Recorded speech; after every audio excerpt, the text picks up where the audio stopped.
شروع اللہ کا نام لے کر جو بڑا مہربان نہایت رحم والا ہے۔ ان لوگوں نے اپنے پروردگار سے کفر کیا، ان کے لیے جہنم کا عذاب ہے اور وہ برا ٹھکانہ ہے۔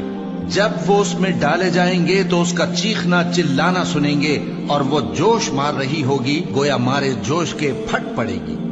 جب اس میں ان کی کوئی جماعت ڈالی جائے گی تو دوزخ کے داروغہ ان سے پوچھیں گے کیا تمہارے پاس کوئی خبردار کرنے والا نہیں آیا تھا؟ وہ کہیں گے کیوں نہیں، ضرور خبردار کرنے والا آیا تھا، بس ہم نے اس کو جھٹلا دیا اور کہا کہ اللہ نے تو کوئی چیز نازل ہی نہیں کی، تم تو بڑی غلطی میں پڑے ہوئے ہو۔ اور کہیں گے اگر ہم سنتے یا سمجھتے ہوتے تو دوزخیوں میں نہ ہوتے۔